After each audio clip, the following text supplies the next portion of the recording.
안녕하세요 여러분, 출판번역가 이지민입니다. 이번 강의에서는요, 여러분이 출판 번역이 궁금하실 테지만 영상번역과 기술번역 역시 궁금해 하실 것 같아서요, 이 세 가지를 비교해서 설명을 해드리도록 하겠습니다.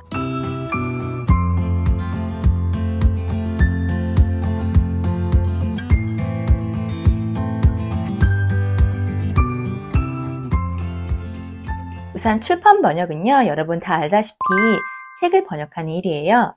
그런데 이 책의 경우도 장르가 굉장히 다양한데요. 문학과 비문학으로 크게 나눌 수 있고요. 비문학 내에서도 자기계발서, 경제경영서, 또 뭐 역사, 예술, 건축, 디자인, 심리, 철학, 굉장히 다양한 분야가 존재합니다. 그래서 개인적으로 관심이 있는 분야의 책을 고를 수 있다는 그런 큰 장점이 있는데요. 물론 초보자는 본인이 선택을 하기보다는 에이전시나 출판사에서 의뢰가 주는 책을 받아서 해야 되지만, 기획서를 써서 출판사의 문을 직접 두드릴 경우 본인이 원하는 책을 번역해 볼 수 있는 기회도 얻을 수 있습니다. 출판 번역가의 가장 큰 장점이라면 긴 주기가 있는데요. 여러분이 어디에서 번역을 하시던 또 어떠한 스케줄로 하시던 정해진 기간 내에 완성만 하면 되거든요. 보통 번역가가 한 권의 책을 번역하는데 2달 정도가 소요돼요. 그 안에서는 여러분이 어디 여행을 다녀오시든 아이들 때문에 어쩔 수 없이 며칠 일을 못하든 크게 개의치 않아도 됩니다. 하지만 이 한 권의 책을 번역하는 일이 만만치는 않아요. 처음에는 약간 적응하는 데 시간이 걸릴 수 있습니다. 하지만 책을 번역하는 근육이 길러질 경우 시간이 지날수록 한 권의 책을 번역하는 데 걸리는 시간도 줄어들고 조금 더 편안하게 번역을 하실 수 있게 됩니다. 출판 번역에 입문하는 방법은요, 여러분, 아까 말씀드린 것처럼 기획서를 써서 직접 출판사에 문을 두드리는 방법이 있고요. 에이전시 혹은 아카데미를 통해서 입문하는 방법이 있습니다. 이 부분에 관해서는 제가 뒷장에서 더 자세히 설명드리도록 할게요.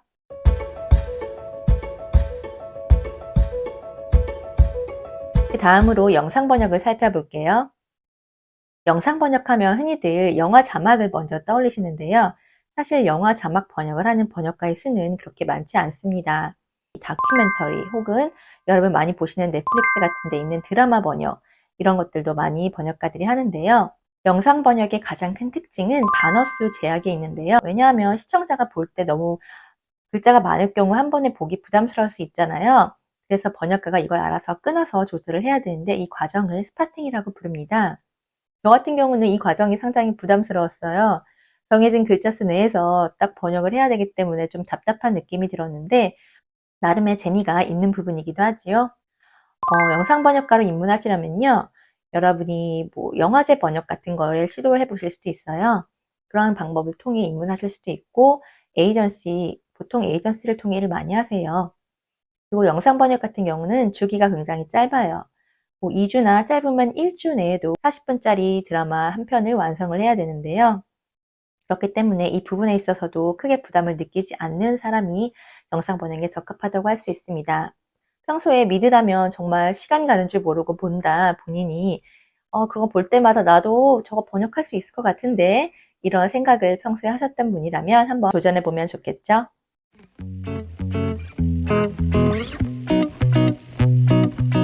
마지막으로 기술 번역을 살펴볼게요. 기술 번역은 사실 조금 딱딱해요. 왜냐하면 문서나 뭐 계약서, 논문 같은 기술적인 문서를 번역하는 건데요.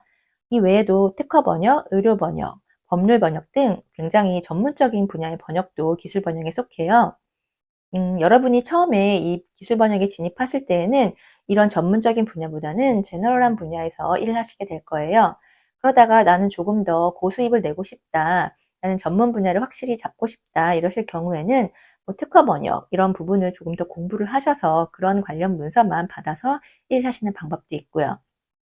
기술 번역의 경우도 뭐 의뢰받은 분량에 따라 달라지겠지만 주기가 굉장히 짧은 편이에요. 그래서 뭐 일주일, 뭐 길 경우는 한 달까지도 가지만, 프로젝트가 클 경우 그 프로젝트 자체를 뭐 1년 동안 진행을 하되 뭐 짧게 마감을 끊어서 진행을 하는 경우도 있어요. 그리고 기술 번역의 가장 큰 장점이라면 번역료 입금이 꼬박꼬박 거의 한 달 내에 된다는 거예요. 사실 영상 번역이나 출판 번역의 경우 번역료 지급 부분에 있어서 조금 애로사항이 있어요. 예를 들어 예의자 씨와 계약할 경우 번역료가 번역을 완성한 후에 한 3개월 후에 입금이 되는 경우도 많거든요. 하지만 기술 번역의 경우에는요, 거의 작업을 완료하면 한 달 내에 입금이 되기 때문에 그 부분에 있어서는 크게 걱정할 필요가 없습니다. 하지만 기술 번역은 말씀드렸다시피 굉장히 좀 딱딱한 문서들이 많기 때문에 그 부분에 있어서도 본인의 적성에 맞아야겠죠.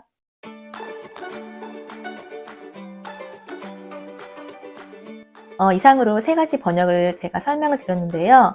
여러분이 나는 출판 번역만 할 거야 라고 생각을 하시더라도 하다 보면 또 사람이 그렇지가 않거든요. 영상 번역에도 관심이 생길 수 있고 기술 번역도 생계를 위해 어쩔 수 없이 또 해야 할 수도 있어요. 저 같은 경우도 지금 출판 번역을 주로 하고 있지만 기술 번역도 간간히 하고 있거든요. 저는 건축 관련 논문 번역을 하고 있습니다. 생계를 위해서도 그렇지만 또 제가 논문 같은 경우는 한영 번역을 하기 때문에 언어의 균형 감각을 유지하는 데에도 큰 도움이 돼요.